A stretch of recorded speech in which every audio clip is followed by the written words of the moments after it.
नमस्कार दोस्तों, मैं अंजू और मेरे चैनल कहानी संग्रह में आपका बहुत बहुत स्वागत है। आइए सुनते हैं मालती जोशी द्वारा लिखित कहानी अंतिम संक्षेप। उससे पहले एक निवेदन, यदि आपको मेरे द्वारा सुनाई गई कहानियाँ पसंद आती हों तो मेरे इस वीडियो को लाइक कीजिए और मेरा प्रोत्साहन बढ़ाने के लिए मेरे इस चैनल को सब्सक्राइब कीजिए।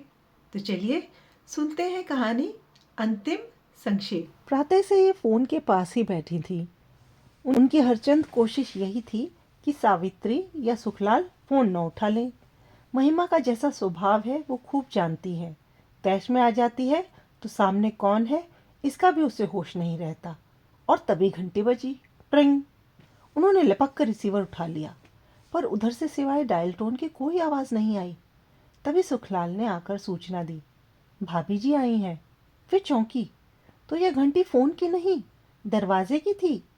वे अपने में इतनी खोई हुई थी कि उन्हें दोनों का अंतर भी पकड़ना आया। तो महिमा मई अब सशरीर पधारी हैं। आतंक से वह सियर उठी। बहू ने आकर पैर छुए तो उनसे आशीर्वाद भी देते न बना। सुखलाल, जरा 2 कप चाय तो बना, और देखो चाशनी मत बना देना, बहू रानी कम शक्कर लेती है। हमें पता है, सुखलाल ने तुरक कर कहा और किचन में चला गया। उसका इरादा तो वहीं खड़े खड़े कुछ देखने सुनने का था, पर यहाँ तो वे नहीं चाहती थी। माना कि नौकरों से कुछ छिपा हुआ नहीं है, फिर भी उनके सामने प्रदर्शन अच्छा नहीं लगता। कैसी हो महिमा? उन्होंने वार्तालाप का औपचारिक शुभारंभ किया। बच्चे कैसे हैं? ठीक ही हैं, महिमा ने बेरुखी से कहा। आप तो यह बताइए कि अपने लाडले को कहाँ छुपा रखा है? छुपाऊंगी क्यों? वह क्या चोरी करके भागा है? तो फिर बारंबार माँ के आंचल में मुंह छुपाने क्यों चले आते हैं? तो क्या आधी रात को हंगामा करके जगह सही करवाएगा? लड़ने पर आ जाती हो तो तुम्हें ना पड़ोसियों का होश रहता है और ना नौकरों का। कितनी बार समझाया होगा कि बच्चे अब बड़े हो रहे हैं, उनका तो ख्याल किया करो। आप तो बस हर बात मुझसे ही कहती रहिए। कहने लायक बात होती है तो उससे भी कहती हूँ। खाक कहती हैं? आपकी शय पाकर ही तो वे इतने बेलौस बेखौफ होते जा रहे हैं। एक बार दरवाज़ा मत खोलिए, अपने आप ठिकाने आ जाएंगे। उनका मन हुआ कि कह दें, पति के मुंह पर दरवाज़ा बंद करने का हौसला पत्नी के पास हो सकता है, माँ ऐसा कलेजा कहाँ से लाए। सौभाग्य से उसी समय चाय आ गई और वे इतनी कड़वी बात कहने से बच गईं। महिमा ने नाश्ता छुआ तक नहीं, बस चाय के 2 घूंट भरे और उठ खड़ी हुई। चलती हूँ मम्मी जी, बच्चे घर में अकेले हैं। मैं तो बस इतनी तसल्ली करने आई थी कि श्रीमान जी सकुशल पहुंच गए हैं। बीवी हूँ ना, इतनी चिंता तो करनी ही पड़ती है। उसका एक एक शब्द उनके मन पर कोड़े की तरह पड़ रहा था, पर उन्होंने कोई उत्तर नहीं दिया। उसके पीछे चलकर दरवाजे पर आ खड़ी हुई। उसी समय कुसुम सामने से निकली, शायद सब्जी लेकर लौट रही थी। देखते ही बोली, यह क्या भाभी जी, अभी आई, अभी चल दी। खाना वाना खाकर जाती। तुम खिला रही हो क्या? महिमा के स्वर में तरशी थी, पर कुसुम को कोई फर्क नहीं पड़ा। उसी अल्लड़पन से बोली, ये कौन सी बात है, हम खिला देंगे। हलवा पूरी न सही, दाल रोटी तो बन ही सकती है। सच्ची भाभी जी, आज तो हमारे यहाँ जूठन गिराकर ही जाइए। बताइए कौन सी सब्जी पसंद है? अभी तो ठेला बहुत दूर से भी न गया होगा, फिर कभी आ जाएगी। अभी बच्चे घर में अकेले हैं ना। उन्होंने महिमा की ओर से जवाब देकर इस जुगलबंदी को विराम दिया। फिर बहू से बोली, आओ, फाटक पर खड़े रहते हैं, वही रिक्शा रोक लेंगे। मम्मी जी एक बात कहूँ? रिक्शे की प्रतीक्षा करते हुए महिमा ने पूछा। कहो। आपके सुपुत्र सिर्फ आपके लिए ही यहाँ नहीं आते, किसी के मीठे बोल भी उन्हें खींचते हैं। अपनी कमजोरी ढकने के लिए महिमा का यूं दूसरों पर लांछन लगाना उन्हें अच्छा नहीं लगा। अतः वह बोली, महिमा, मीठे बोल तो कोई भी बोल सकता है, इसमें पैसे थोड़ी लगते हैं। फिर भी मैं नहीं बोलती, यही ना? महिमा ने कहा। उसी समय एक खाली रिक्शा वहां से गुजरा तो उसे रोक लिया और बैठकर चल दी। सास की अंतिम बात ने उसे इतना नाराज कर दिया था कि उसने विदा लेने की ज़रूरत भी न समझी। कमरे में लौटते हुए उन्होंने अनुभव किया कि उदासी के बावजूद वे बहुत हल्का अनुभव कर रही हैं। मन पर एक बोझ था जो उतर गया है। सुबह से एक तनाव एक आशंका से वे ग्रस्त थीं। महिमा के फ़ोन की यातना भरी प्रतीक्षा ने उन्हें थका दिया था। महिमा खुद आई और बरसकर चली गई। अब अगले किसी प्रसंग तक उससे सामना होने का खतरा नहीं रहा। वे इत्मीनान से आराम कुर्सी पर पसर गईं। समय काटने के लिए मैं कुछ न कुछ बुनती ही रहती हूँ।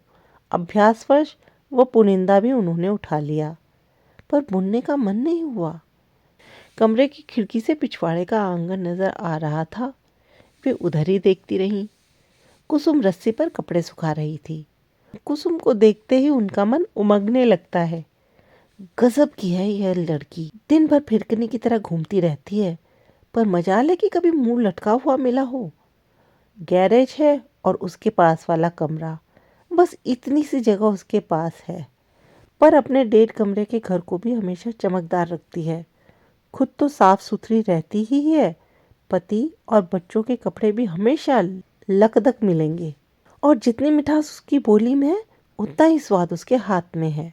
कई बार लगता है काश उसकी बहू भी ऐसी ही सुशील, सौम्य और सुघड़ होती।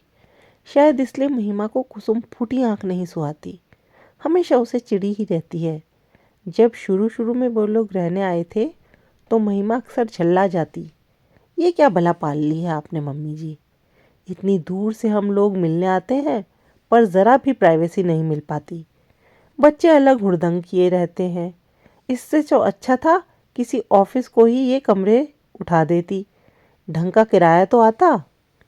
हाँ, किराया तो आता, पर ऑफिस वालों से रौनक नहीं होती है ना बहू रानी, वह तो बाल गोपालों से ही होती है। और अब इस उम्र में मुझे प्राइवेसी नहीं, संग साथ की ज़रूरत है। रात बेरात मुझे कुछ होने लगे तो गिलास भर पानी देने के लिए कोई तो चाहिए। दौड़कर तुम्हें खबर देने वाला तो कोई घर में हो। 2-4 बार यह जवाब सुन लेने के बाद महिमा ने भुनभुनाना छोड़ दिया था। वह समझ गई थी कि सास की यह दलीलें सीधे उस पर वार करती हैं। उसी ने तो इस घर को 2 द्वीपों में बांट दिया है। आज सारी संपन्नता के बावजूद वे जो बुढ़ापे में अकेलापन भोग रही हैं, तो उसका जिम्मेदार कौन है? महिमा ही तो। उन्हें आज भी वह काला दिन याद है। वे तीनों शाम की चाय ले रहे थे। उन्होंने दिन भर खटकर मटर की कचौड़ियाँ बनाई थी, पर मनीष प्लेट जुठार कर ही उठ गया था। माँ के मनोहार को भी वह अनसुना कर गया था।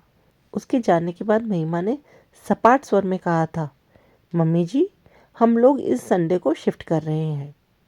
शिफ्ट? क्या मतलब? हम लोगों ने शालीमार कॉलोनी में एक फ्लैट बुक कर लिया है। क्यों? उन्होंने पूछ लिया, पर दूसरे ही क्षण उन्हें लगा इस क्यों से बेमानी भी कोई शब्द होता होगा। साफ जाहिर है बहू अलग गृहस्थी बसाना चाहती है। ठीक है, उसके अपने सपने होंगे, अपने अरमान होंगे, लेकिन उसके लिए अलग से मकान लेने की क्या ज़रूरत है? महिमा, उन्होंने शांत स्वर में कहा, तुम अलग रहना चाहती हो तो खुशी से रहो, पर उसके लिए इतनी दूर जाने की, इतना पैसा फूकने की क्या ज़रूरत है? इतना बड़ा घर है, क्या इसमें 2 गृहस्थियाँ समा नहीं सकती?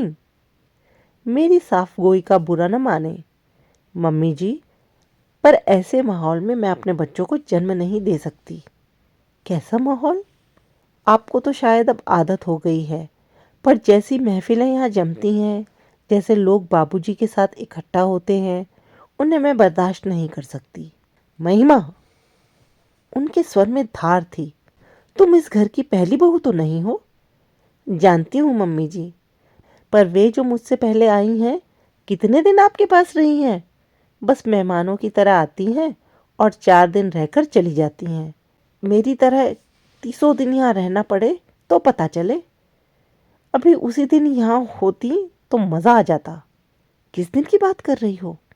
अच्छा, हाँ, उस दिन मेजर साहब ज़रा ज़्यादा ही बहक गए थे।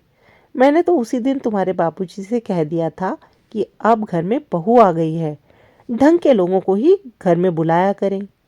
किस किस को रोकेंगी आप? और फिर बाबूजी खुद भी तो। हाँ, पीते हैं। पुलिस की नौकरी का तोहफा है। जब उस नौकरी का सुख भोगा है तो यह भी भुगतना ही होगा। पर वे किसी को परेशान तो नहीं करते। एक आध दिन का किस्सा छोड़ दो, पर उनके यार दोस्त भी आते हैं तो बाहर वाले कमरे में बैठे रहते हैं और आप भीतर से उनके लिए बर्फ, नमकीन, काजू और पकौड़े भिजवाती हैं। नहीं मम्मी जी, यह वातावरण मुझे रास नहीं आएगा। मेरे संस्कार दूसरे हैं। इसके बाद उन्होंने कुछ नहीं कहा। कहने को था ही क्या। हाँ, एक कसक जरूर बनी रही। काश मनीष यह प्रस्ताव उनके सामने रखता, तब शायद उसमें इतनी कड़वाहट नहीं होती। पर उस बेचारे की तो हिम्मत ही न पड़ी होगी। रात मन हुआ कि बाबूजी से बहू की करतूत बखान करें, पर चुप लगा गईं। उनको किस मुंह से कहती कि बहू आपके कारण अलग डेरा बसा रही है। उन्हें तो शायद विश्वास ही न होता। वे बेचारे खुद किसी लफड़े में नहीं पड़ते। मनीष ने अपनी मर्जी से शादी तय की। उन्होंने खुशी खुशी भांवरे डलवा दी। बहू अपने साथ एक छल्ला भी नहीं लाई। उन्होंने कुछ नहीं कहा। बहू पर्दा नहीं करती, उल्टे सीधे कपड़े पहनकर घूमती है, 9-9 बजे तक बिस्तर में घुसी रहती है, रसोई में पाँव नहीं देती। उन्होंने कभी किसी बात के लिए टोका टाकी नहीं की, टीका टिप्पणी नहीं की। उनकी अपनी अलग दुनिया थी। सुबह को सैर, दोपहर में ताश, शाम को क्लब। इस रूटीन में खलन उन्हें नापसंद था। मौज में आते तो एक आध महफिल घर पर भी जमा लेते, पर उनकी सारी व्यवस्था सुखलाल देखता था। घर की औरतों को उससे कोई परेशानी नहीं होती थी। ऐसे निरुपद्रवी जीव के लिए भी महिमा न जाने क्या क्या कह गई। उनका मन इतना खट्टा हो गया कि फिर उसे मनाने की कोशिश भी नहीं की। 4-5 महीने के बाद मृणमयी का जन्म हुआ तो वे अस्पताल में बराबर महिमा के साथ रहीं।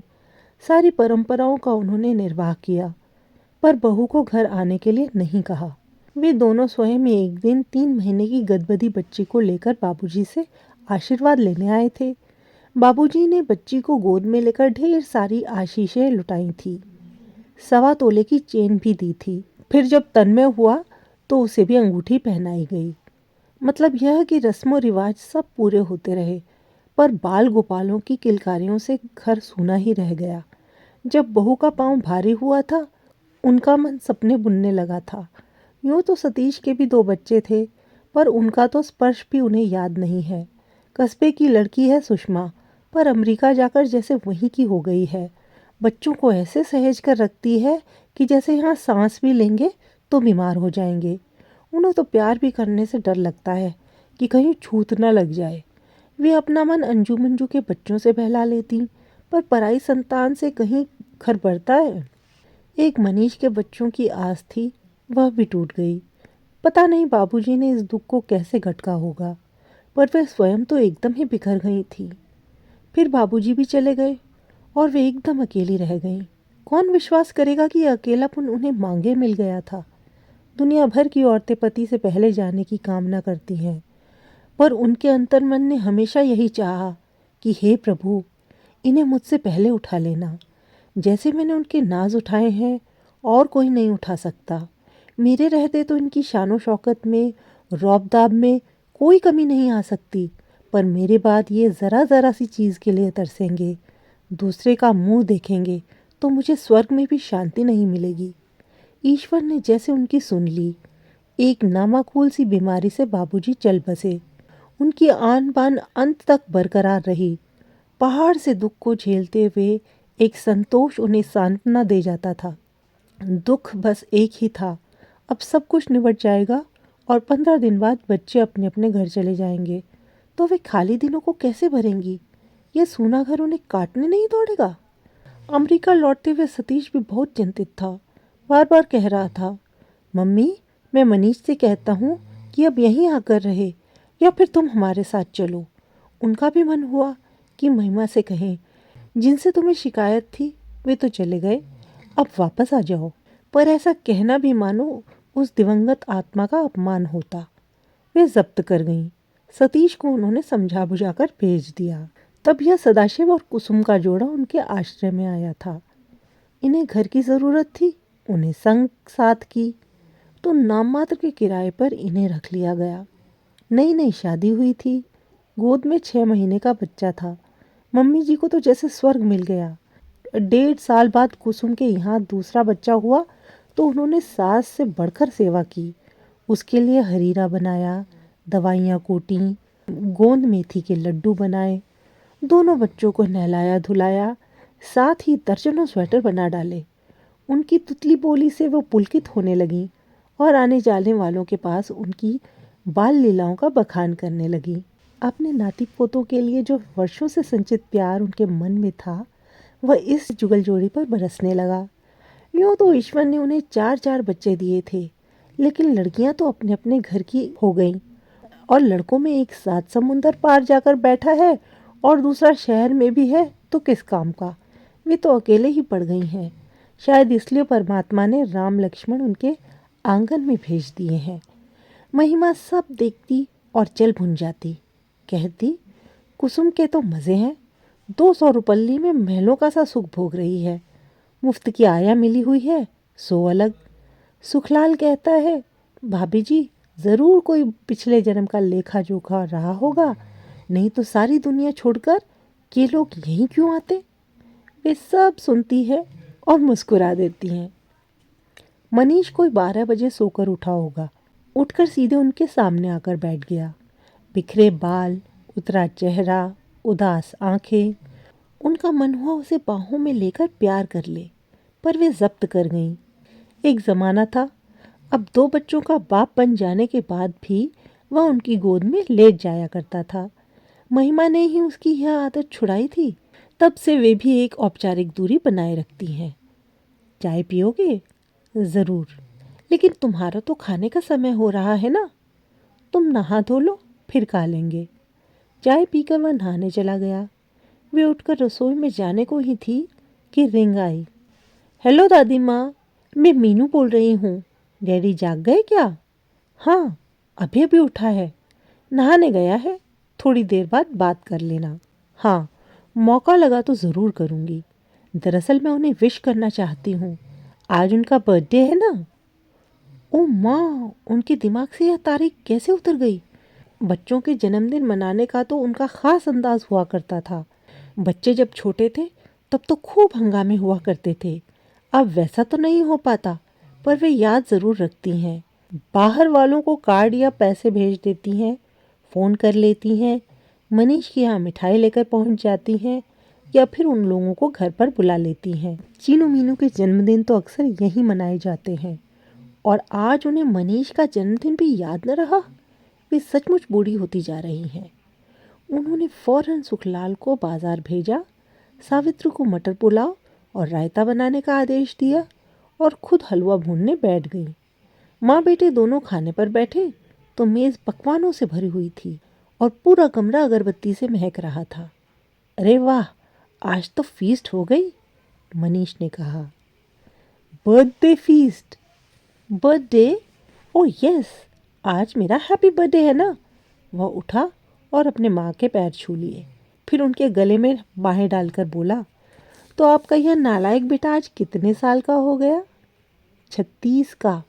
ओह नो, इस स्पीड से मेरी उम्र में इजाफा होता रहा तो मैं 2-4 साल में बूढ़ा हो जाऊंगा। मीनू ने फ़ोन किया था, तुम्हें विश करना चाहती थी। बेचारे बच्चे अपने डैडी की थोड़ी बहुत इज्जत तो करते हैं, बाकी लोग। सुबह महिमा खुद आई थी, मुझे विश करने के लिए। शायद शायद। हो डियर मम्मा, अब आप यह पैचअप का धंधा छोड़ दो, कोई नई बात करो। और सच तो यह है कि इस समय कोई भी बात करने का मूड नहीं है। तुम्हारी यह सजी हुई इमेज कब से बुला रही है, ज़रा उसके साथ न्याय कर लेने दो।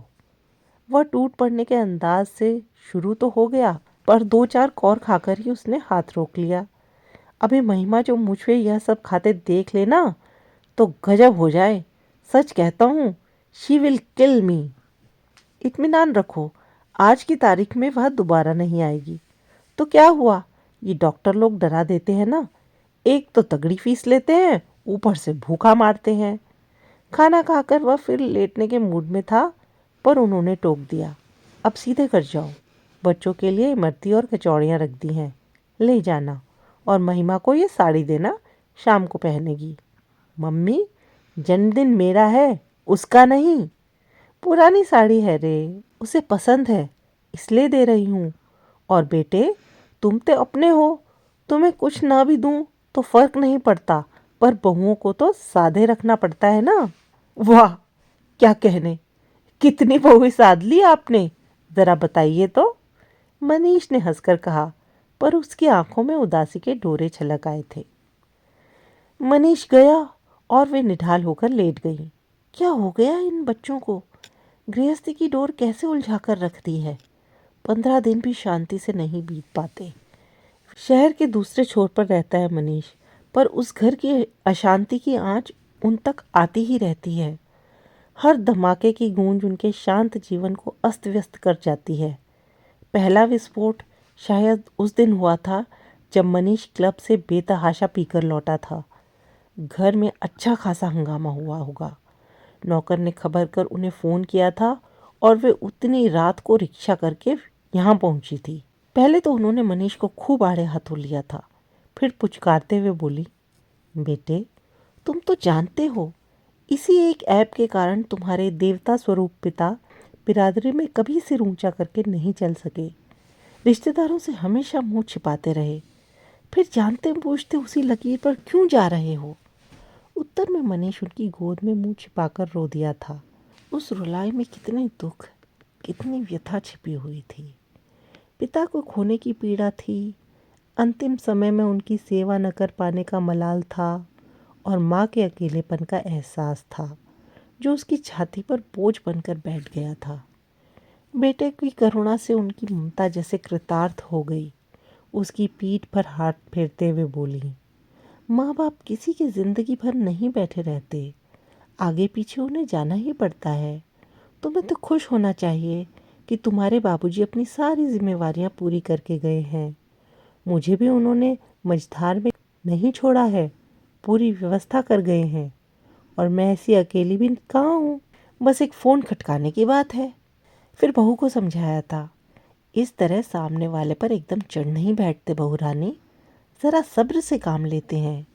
एकाएक आदमी घर में दाखिल होता है तो अकेले नहीं होता, 100 तरह की चिंताएं साथ चली आती हैं, उनका ख्याल रखना होता है। उह, महिमा ने मुंह बिचका दिया। पियक्कड़ों को तो बस यह बहाना चाहिए। मन उदास है तो गम गलत करने के लिए पिएंगे, जी खुश है तो सेलिब्रेट करने के लिए पिएंगे। तुम तो बात कर बतंगड़ बनाए दे रही हो महिमा। घूंट पर पीने से कोई पियक्कड़ नहीं हो जाता। आप माँ है ना, बेटे का पक्ष तो लेंगी ही, पर सही गलत का तो ख्याल कीजिए। ऐसे ही संस्कार दिए हैं आपने, तभी तो इन्हें अच्छे बुरे की तमीज़ नहीं रह गई है। मनीष कहीं सामने होता तो वे उसका मुंह नोच लेती। उसकी ज़रा सी बेवकूफ़ी ने उनकी सारी तपस्या पर पानी फेर दिया था। बहू के सामने उन्हें नीचा देखना पड़ा। अपने आहत अभिमान को सहलाते हुए वे कसैले स्वर में बोली, बच्चे मेरे जैसे भी हैं, मेरे लिए तो लाख टके के हैं, पर तुम यह बताओ कि तुम क्या देखकर रीझी थी। उन्हें लगा था कि उनका प्रश्न महिमा को निरुत्तर कर देगा, पर यह उनकी भूल थी। चुप रहना उसकी फितरत में नहीं था। पलटकर बोली, अंधी हो गई थी मैं, आंखों पर पट्टी बंध गई थी उस वक्त। पछता रही हो, यही समझ लीजिए। बच्चों का ख्याल न होता तो कब की इस नर्क को छोड़कर चली जाती। नर्क? उनका नंदन कानन सा यह घर बहू के लिए नर्क बन गया है। अपमान से वे तिलमिला उठी। समझ गई कि इस संघर्ष में उन्हें बेटे की ढाल बनना है, नहीं तो बेचारा कहीं का न रहेगा। तब से उनका घर मनीष के लिए शरण स्थली बन गया है। रणचंडी सी अपनी पत्नी से जब भागने की कोई राह नहीं मिलती, तो वह आकर माँ के आंचल में दुबक जाता है। पति पत्नी का झगड़ा तब गौण हो जाता है और सास बहू में शीत युद्ध ठन जाता है। इस बार मनीष को देखे हफ्तों बीत गए हैं और उनका जी घबराने लगा है। चीनू मीनू की भी याद आ रही है, पर एकाएक महिमा के यहाँ जाने का साहस नहीं जुटा पाती। हाँ, उस घर को वे महिमा का घर ही समझती हैं, इसलिए तो वहाँ जाने के लिए बहाने तलाशती रहती हैं। यूँ तो कुसुम पिछले हफ्ते पीहर से लौटी है। मीनू के लिए आम पापड़ की सौगात भी लाई हैं, पर उतना सा कारण महिमा के घर जाने के लिए काफ़ी नहीं लगता। कल मिसेज नायर केले के चिप्स और काजू के पैकेट दे गई हैं। उनकी यह पड़ोसन जब भी केरल जाती हैं उनकी फरमाइश पे ये चीज़ें ज़रूर लाती हैं। सावित्री से कहकर उन्होंने थोड़ी मछलियाँ भी बनवा लीं। बच्चों के लिए पूरी डलिया भर सामान हो गया। तब जाकर उन्हें संतोष हुआ। अब वे निसंकोच उस घर की घंटी बजा सकती हैं। तैयार होते हुए वह याद कर रही थी कि पिछली बार उस घर कब जाना हुआ था। हाँ, 14 फरवरी को गई थी। मनीष की शादी की सालगिरह थी। दिन भर वो फ़ोन के पास बैठी निमंत्रण की राह देखती रहीं। उनके कान दरवाजे पर ही लगे रहे कि शायद दोनों आशीर्वाद लेने ही चले आए, पर उन्हें अंततः निराशा ही हाथ लगी। आखिरकार मिठाई और फल फूल लेकर शाम को वे खुद ही चल पड़ी। यहाँ पहुंचकर देखा, उत्सव का कोई माहौल नहीं था। उल्टे घर पर एक सन्नाटा सा तारी था। उन्होंने हंसते हुए कहा, अरे आज तुम लोगों की याद भी है कि कौन सी तारीख है? लड़ने से फुर्सत मिले तब तो याद रहेगा। सोफे में धंसी हुई मीनू बुदबुदाई।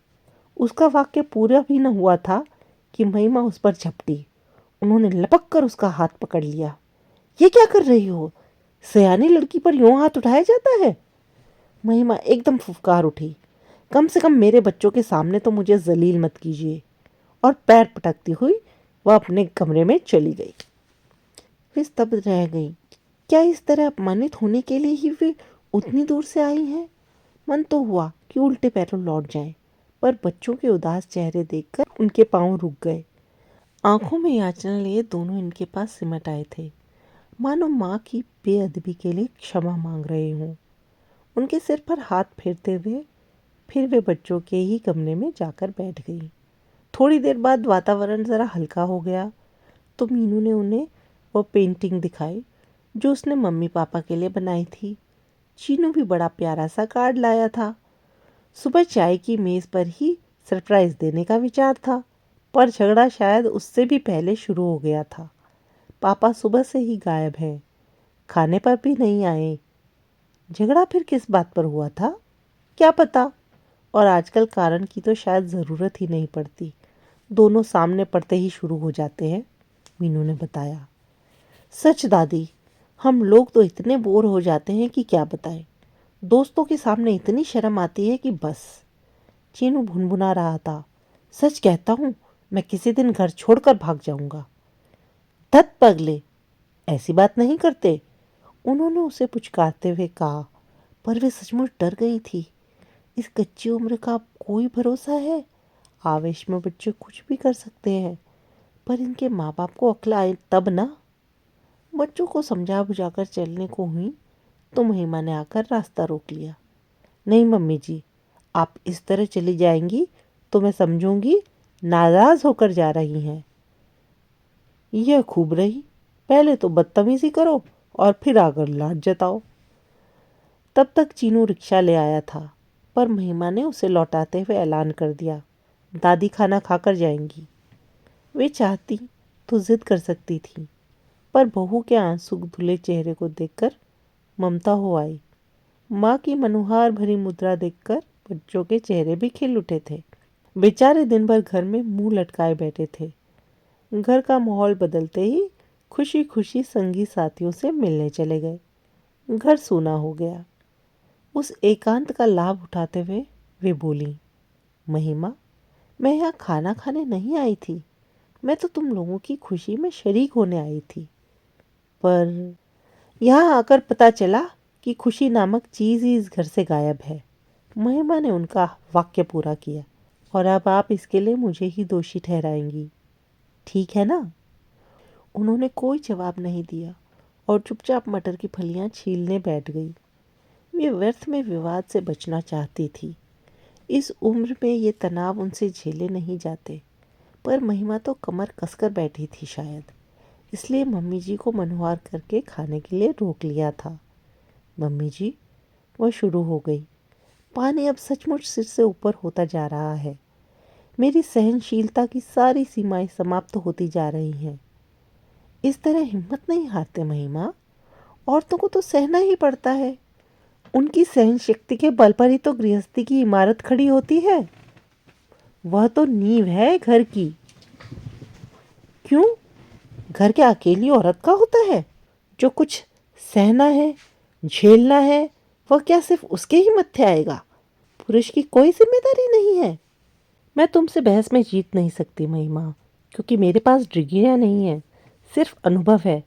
उसी के आधार पर कह सकती हूँ कि तुमने अभी सहा ही क्या है। अपने बापूजी को तो तुमने ढलती उम्र में ही देखा है। तुम नहीं जानती कि वे अपने ज़माने में क्या हुआ करते थे। घर में पाँव देते थे तो सन्नाटा सा खिंच जाता था। बच्चे, नौकर चाकर, कोई उनके सामने नहीं पड़ता था। पहले उनके तेवर का अंदाज़ा लगाया जाता था, उसके बाद ही कोई बात होती थी। लेकिन ऐसे आदमी के साथ भी निभा ले गई मैं। पूरे 40 साल तक डटी रही। अगर घर में रोज़ महाभारत मचता तो क्या हासिल होता?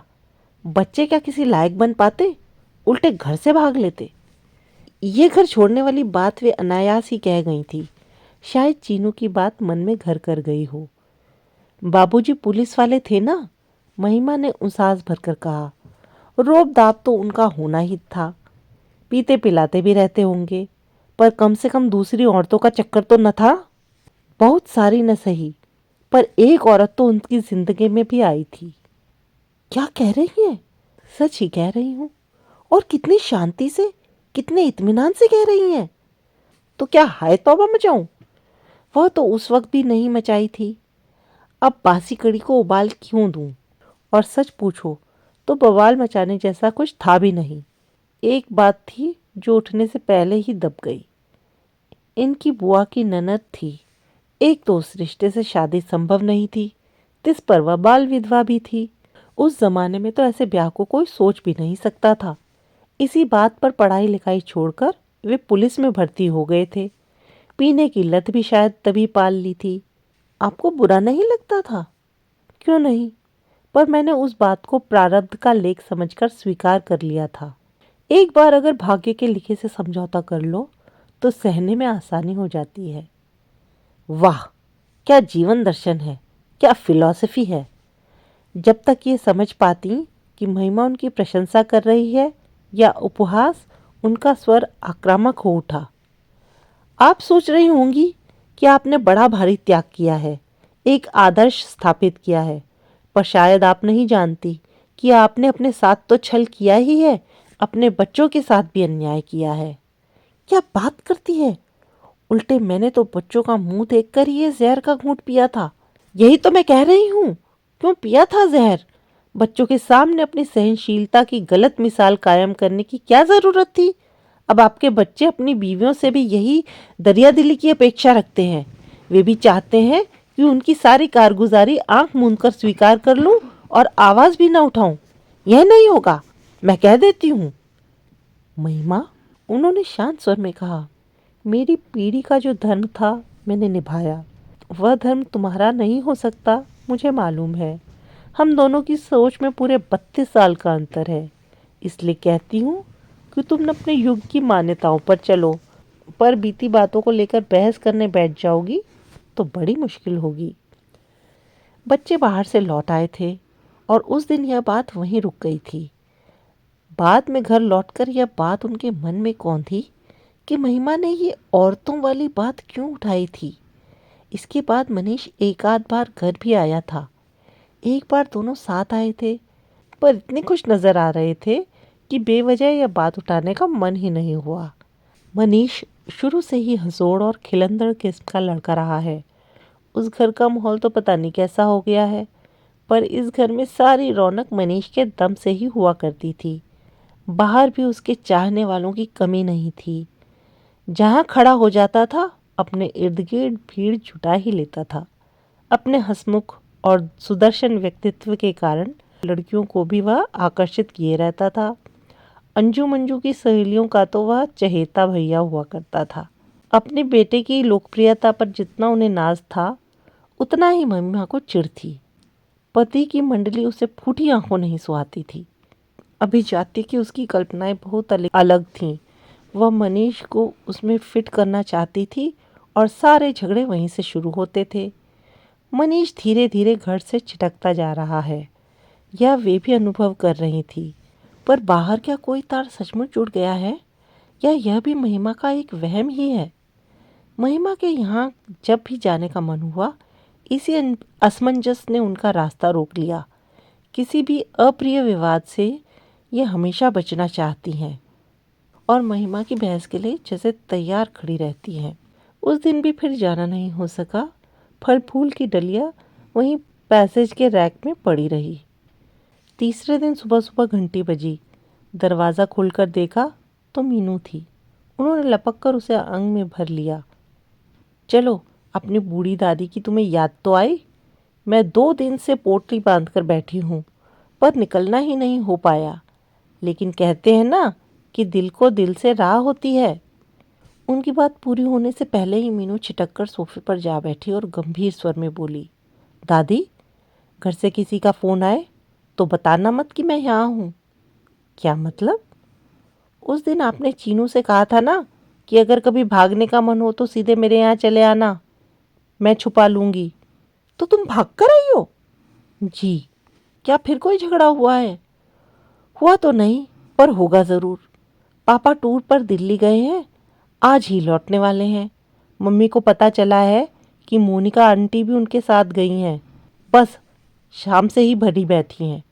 पापा के आने भर की देरी है, फिर देखिए आज कैसा धमाका होता है। उफ दादी, ये सब हमारे ही घर में क्यों होता है? ये मोनिका आंटी कौन है? पापा की कलीग है, मिसेस भटनागर। हो सकता है वे दफ्तर के काम से गई हो क्यों नहीं सकता? पर मम्मी की कल्पना तो पंख लगाकर उड़ती है ना। हवा देने वाले भी कम नहीं हैं। दफ्तर के ही किसी शुभ चिंतक ने उन्हें फ़ोन किया था। छी छी, मनीष ये क्या कर रहा है? वे तो जैसे शर्म से गड़ ही गईं। आज इतनी सी लड़की के सामने वे किस कदर अपराधी अनुभव कर रही हैं। पर उस इतनी सी लड़की का अगला वाक्य सुनकर तो वे विस्मित ही रह गईं। वह कह रही थी, अगर मम्मी की आशंका सच भी है तो उपाय क्या है? यह आफत तो उनकी खुद बुलाई है। अगर घर में रात दिन चकचक मची रहे तो आदमी बाहर स्नेह और सहानुभूति खोजता ही है। उसमें आश्चर्य क्या है और गलत भी क्या है? वे मीनू को देखती रह गई। बित्ते भर की लड़की इतना सब सोच लेती है। ऐसा तो नहीं कि घर के वातावरण ने उसे असमय ही प्रौढ़ बना दिया है। उन्हें महिमा पर गुस्सा आने लगा। अपनी हठधर्मी के कारण अपने बच्चों से उनका बचपन ही छीन लिया है। शाम तक प्रतीक्षा करती रहीं, पर किसी ने मीनू की खोज खबर नहीं ली। यूनिफॉर्म पहनकर घर से निकली थी तो 2 बजे तक किसी को चिंता भी नहीं होगी। महिमा खुद 5 के बाद ही घर पहुंचती है, पर उसके बाद वे पल भर बेचैन होने लगी। फिर उनसे रहा नहीं गया, ताव खाकर खुद ही चल दी। सोच लिया कि दोनों को आज चलकर डांट पिलानी है। अगर तुम लोग बच्चों को एक शांत और स्नेह भरा घर नहीं दे सकते तो और क्या दोगे? रोटी कपड़े पर तो अनाथ बच्चे भी पाले जाते हैं, पर माँ बाप से तो कुछ उम्मीदें होती हैं। चीनू मुंह लटकाए दरवाजे पर ही खड़ा था। वे कुछ कहती इससे पहले ही बोल पड़ा, दादी, दीदी आज सुबह से गायब है। क्या मतलब? स्कूल में फ़ोन किया था? नहीं, पड़ोस की वासंती बता रही थी कि वह आज स्कूल गई ही नहीं। सहेलियों के यहाँ देखा? 1-2 के यहाँ देखा था, फिर मम्मी ने ही मना कर दिया। चीनू, भीतर से कड़कती आवाज़ आई, दादी भीतर नहीं आएंगी क्या? जो दरवाजे पर ही सारी रामायण सुना रहा है। उन्होंने भीतर आते हुए कहा, बहू भावुक होती है ना तो उनके मुंह से बहू ही निकलता है। ये चीनू कह रहा है। जो भी कह रहा है, आपने सुन तो लिया, और तुम हाथ पर हाथ धरकर बैठी हो। गजब की माँ हो। हाथ पर हाथ धरे कोई नहीं बैठा है मम्मी जी, सिर्फ चीनू को रोक दिया था। वह तो पूरे शहर में मुनादी करवा देता। मैंने भैया को फ़ोन कर दिया है, आते ही होंगे। हो सकता है मीनू भी वहीं हो। फ़ोन तो मुझे भी किया जा सकता था, जानबूझकर नहीं किया। एक तो मैं वैसे ही परेशान हूँ, उस पर आपका प्रवचन सुनने की ताकत नहीं है मुझ में, कम से कम आज। वे स्तब्ध रह गई। तो मैं प्रवचन देती हूँ? और क्या कहूँ मम्मी जी, उपदेश देने का एक भी मौका नहीं छोड़ती हैं आप। आप खुद सोच कर देखिए, मेरे घर में ज़रा खटपट हुई नहीं कि आप शुरू हो जाती हैं। आपने कैसे गृहस्थी चलाई है, कैसे पति की सेवा की है, कैसे बच्चे पाले हैं, कैसे संस्कार दिए हैं। कहती नहीं थकी होंगी आप, पर मेरे सुन सुनकर कान पक गए हैं। पल भर को वे चुप रह गईं। मन हुआ 2 घड़ी सुस्ताकर आत्मनिरीक्षण कर लें। क्या सचमुच वे बात बेबात पर भाषण देने लगती हैं? क्या यह उनकी अनाधिकार चेष्टा है? क्या उनके अनुभव सिद्ध बातें महिमा को इतनी कड़वी लगती हैं कि उसकी भाषा शिष्टाचार की सारी सीमा लांघ जाती? इसका तो यह मतलब हुआ कि अपने बच्चों को, अपनी गृहस्थी को बर्बाद होते देखते रहो, पर मुंह से कुछ ना कहो। महिमा, उन्होंने बड़ी देर बाद कसैले स्वर से कहा, कहने वाली बात होती है तभी कुछ कहती हूँ मैं। अगर तुम्हें बुरा लगता है तो आगे से चुप रहा करूँगी। मैं जानती हूँ बच्चों के मामले में तुम मुझसे ज़्यादा समझदार हो। मैंने बच्चों को जैसे भी पाला हो, जैसे भी संस्कार दिए हों, पर एक बात ज़रूर कहती हूँ, घर छोड़कर कभी कोई नहीं भागा था। तुम्हारी लड़की अगर घर से भागी है तो सिर्फ तुम्हारी वजह से। यह तो गनीमत समझो कि वह सीधे मेरे पास ही पहुंची थी। कहीं और भी तो जा सकती थी। तो मीनू आपके यहाँ है? महिमा ने लाख कोशिश की, पर अपनी राहत का एहसास वह छिपा नहीं सकी। दूसरे क्षण उसके चेहरे ने फिर उदासीनता ओढ़ ली और वह सपाट स्वर में बोली, मुझे लगा था नानी के यहाँ गई होगी। अच्छा ही हुआ ना, इस मनस्थिति में नहीं ननिहाल जाती तो वहाँ सब उगल देती। बच्चों को इतना विवेक कहाँ होता है महिमा? तुम्हारे बच्चे अभी इतने बड़े नहीं हुए हैं कि उनके सामने जिंदगी की। मम्मी जी, आप एक बार अच्छी तरह तय कर लीजिए। कभी आप कहती हैं बच्चे बड़े हो रहे हैं, कभी कहती हैं कि अभी बच्चे इतने बड़े नहीं हुए हैं। वैसे 100 बातों की एक बात यह है कि जिंदगी की सच्चाई जानने का हक सबको है। उम्र में इससे कोई फर्क नहीं पड़ता है। इसलिए तुम बच्चों को सब कुछ बताए दे रही हो? जी हाँ, ताकि उन्हें सही गलत की पहचान हो सके। यह पहचान तो उन्हें उम्र के साथ ही होगी, पर इस समय तो उन्हें तुमसे सिर्फ वितृष्णा हो रही है। हमेशा ही होती है महिमा।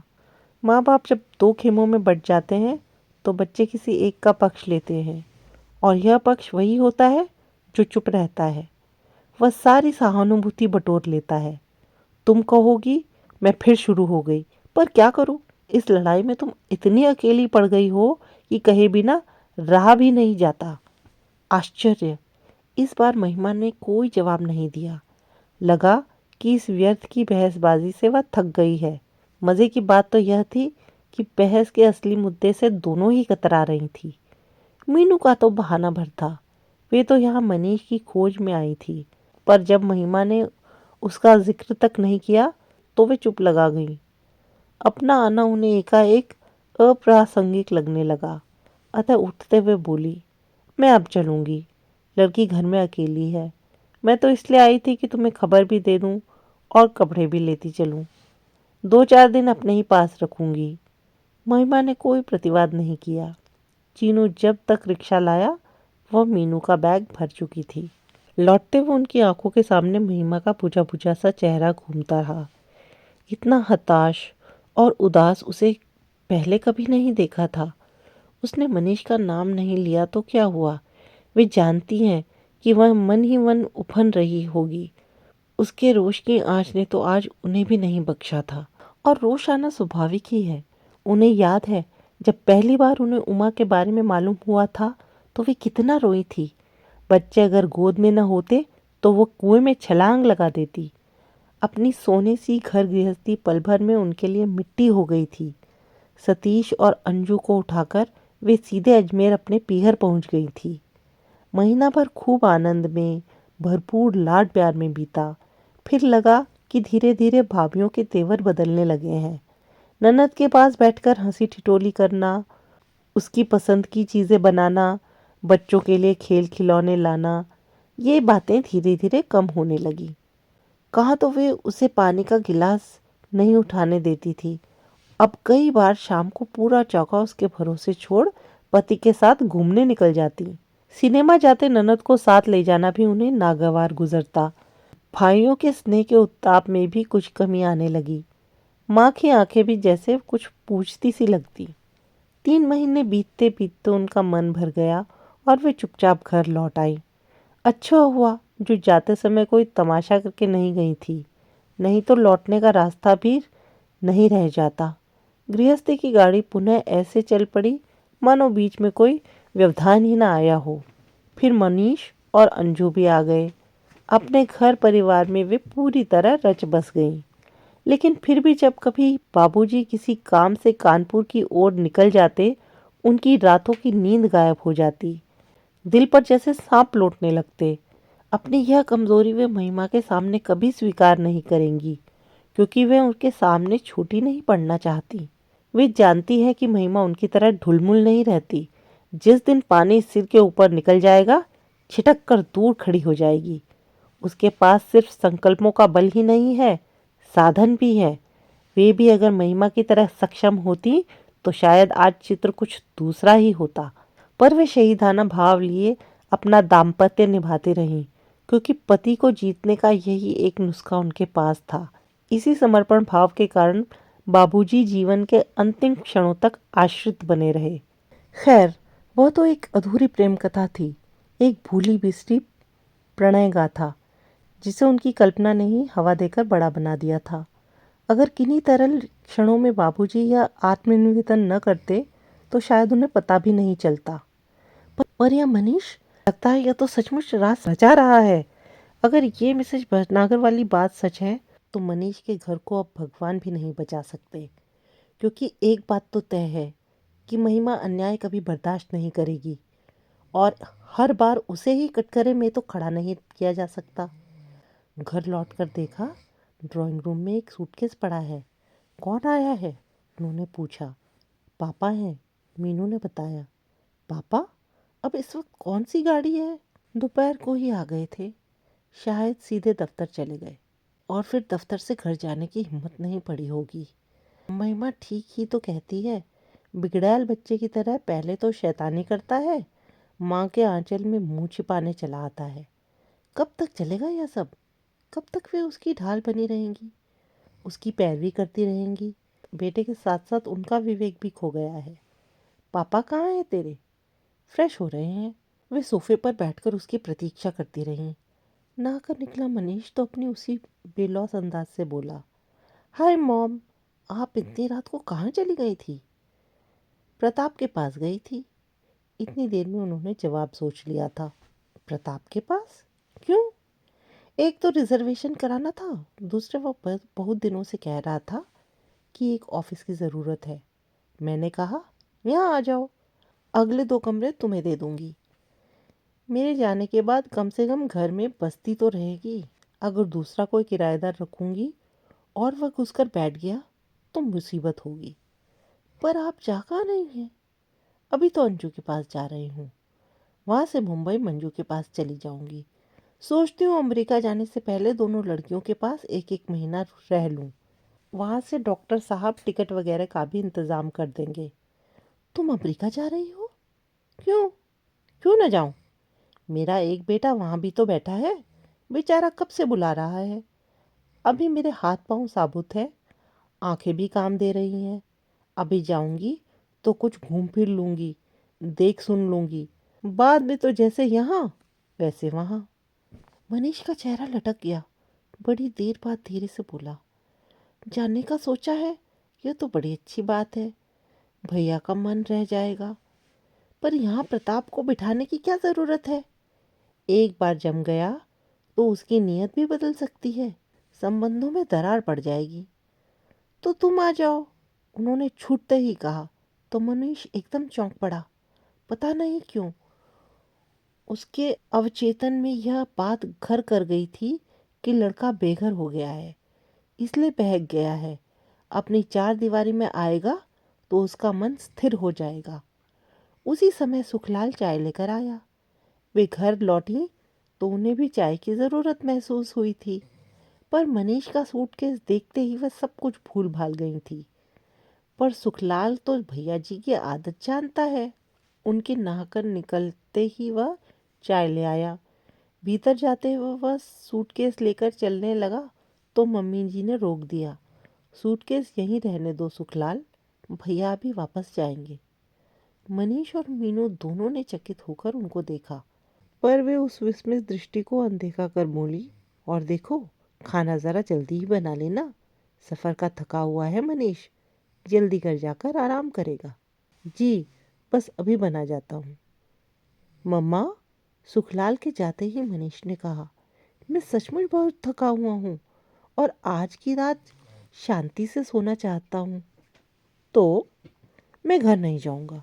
अच्छा, और वह जो सुबह से वहाँ परेशान हो रही है, उसको शांति की ज़रूरत नहीं है?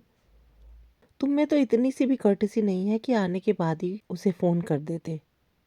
आप आप आप वहाँ गई थी? जाना ही पड़ा। तुम्हारी यह सुकन्या जो यहाँ सुबह आई हुई थी, महारानी बिना कुछ कहे सुने चली आई। यह भी न सोचा कि पीछे कोई कितना परेशान होता होगा। वाह, बहुत अच्छे संस्कार दे रहे हो। बिल्कुल तुम्हारी तरह गैर जिम्मेदार होती जा रही है। अरे, तुम लोगों ने इस घर को क्या समझ रखा है? बस मुंह उठाया और चले आए। घर न हुआ जैसे चोरों के लिए छिपने का ठिकाना हो गया। इसलिए जा रही हूँ मैं नहीं रहूँगी तो अपने आप एडजस्ट करना सीख जाओगे। तुम कुछ नहीं जानती मम्मा, सब कुछ कितना मुश्किल होता जा रहा है। It is simply impossible. तो ख़त्म कर डालो यह किस्सा हमेशा के लिए। जान तो छूटे। यह क्या कह रही हूँ मम्मा तुम? क्यों, इसमें गलत क्या है? जिस रिश्ते में जान ही बाकी न हो, उसे ढोते रहने में क्या दुख है? अच्छा हुआ जो तुमने अपनी पसंद की शादी की, नहीं तो जिंदगी भर हमें ही कोसते। खैर, वह तो बहादुर लड़की है, अकेले भी निभा ले जाएगी, बच्चों को भी पाल लेगी। पर तुम अपनी सोचो, क्या एक दिन भी अकेले रह पाओगे? उनका मन तो हो रहा था कि पूछ लें, क्या वह मिसेस भटनागर तुम्हारे लिए अपना घर बार छोड़ देगी? पर अपने ही बेटे से इस तरह की चर्चा करना उन्हें अशोभन लगा। मृदुल स्वभाव में बोली, बेटे, मैं हमेशा तो रहूंगी नहीं। कभी ना कभी अपने निर्णय तुम्हें ही लेने होंगे। जितनी जल्दी इसकी आदत डाल लो, अच्छा है। खाने की मेज पर ऐसा सन्नाटा कभी नहीं रहा। बेचारा सुखलाल बड़ा दुखी हुआ। मालकिन अकेले रहती तो उसे खाना बनाने में कोई रस नहीं आता, पर जब भैया जी और बच्चे आते हैं, वह अपना सारा पाक कौशल उड़ेल देता है। पर आज उसे दाद नहीं मिली। मनीष तो बस थाल जुठार कर ही उठ गया था। मीनू भी जितनी देर बैठी, मुंह फुलाए बैठी, पर उन्होंने कोई इसरार नहीं किया, जरा भी मनुहार नहीं की। खाने पीने के लाड बहुत हो चुके। जब तक भोजन समाप्त हुआ, सुखलाल रिक्शा लेकर आ गया। वैसा आदेश पहले ही दिया जा चुका था। गाड़ी में बैठते हुए मनीष का चेहरा ऐसा लग रहा था मानो किसी जिद्दे बच्चे को जबरदस्ती स्कूल भेजा जा रहा हो। लेकिन इस बार उनका मन नहीं पसीजा।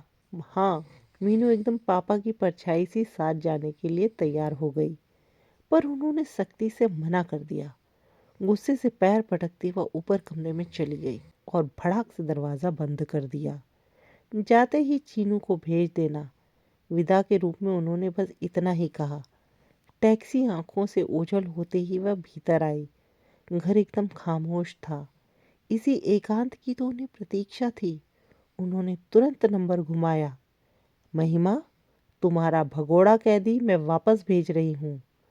जो सज़ा देना चाहो दे देना। मैंने अपने दरवाजे बंद कर लिए हैं। चाहो तो तुम भी कर लेना, मैं कुछ नहीं कहूँगी। एक बात और यह आखिरी बात है।